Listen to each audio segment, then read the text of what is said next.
I want to turn to the book of Esther.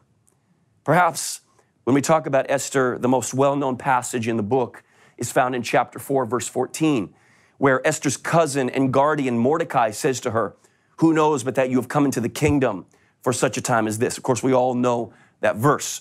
And I've heard lots of great messages based on this scripture over the years.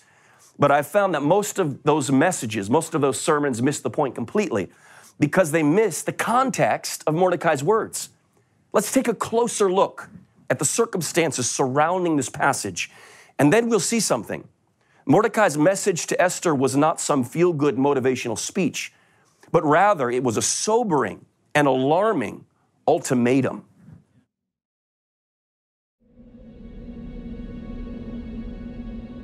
Esther was a young Jewish woman. She was born into a broken family. She was a minority in an oppressive society. The odds were against her right from the start. But almost overnight, Esther went from rags to riches, from poverty to the palace.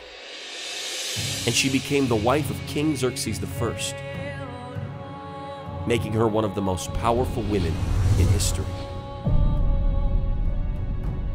Irony seems to fill the pages of the book of Esther.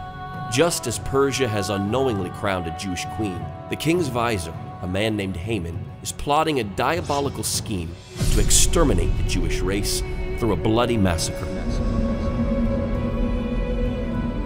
There is only one Jew in the land who is in a position to intervene on behalf of her people.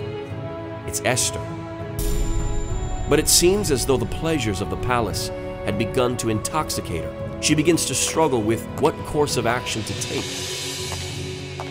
As Esther looked around at the beautiful palace that was now her home, with its luxuries, pleasures, conveniences, and the wealth she had come to enjoy, it must have been difficult for her to imagine throwing it all away in some misguided attempt at heroism.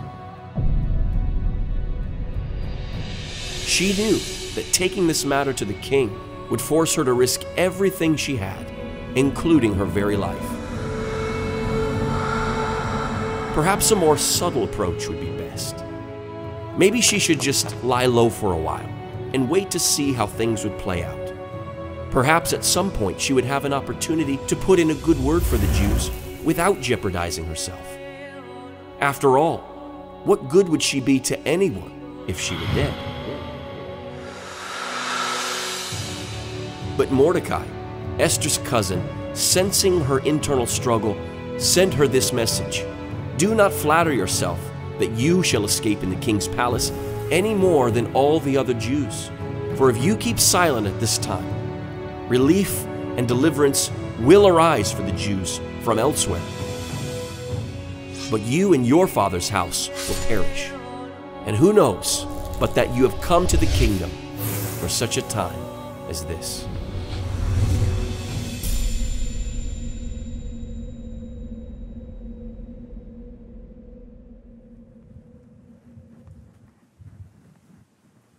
Let's look at those words that Mordecai sent to Esther once again. He said, "Don't flatter yourself." Isn't that interesting?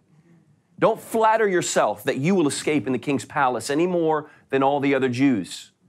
For if you keep silent at this time, relief and deliverance shall arise for the Jews from elsewhere. But you and your father's house will perish. And who knows but that you have come into the kingdom for such a time as this. In other words, Mordecai said, Esther, don't flatter yourself. You're not in the palace because you're so beautiful or special or wonderful. You've been placed by the hand of God in the position you are in because you are part of a strategic plan that's much bigger than you are. So Esther, for you to stand up and speak out on behalf of your people is not something over and above the call of duty. It's actually the very reason that God put you in the palace in the first place. And then Mordecai went on to emphasize the severity of the situation.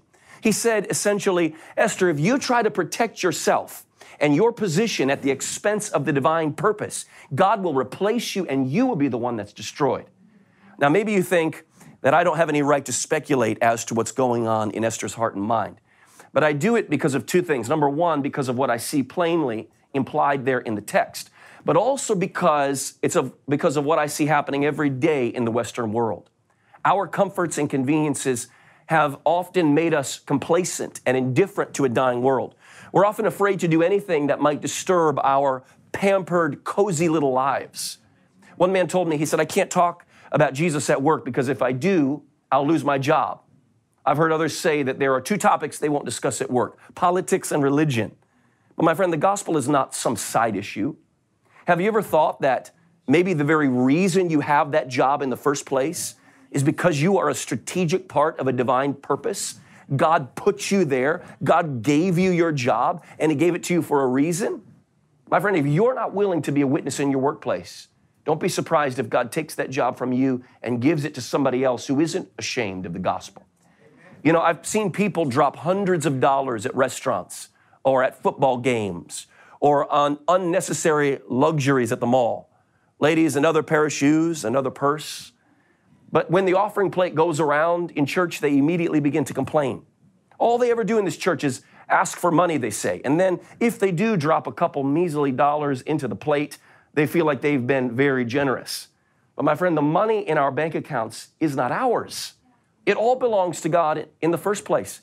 He is not only the source of all our provision, but He's also the one who has given us the very ability to create the wealth that we have.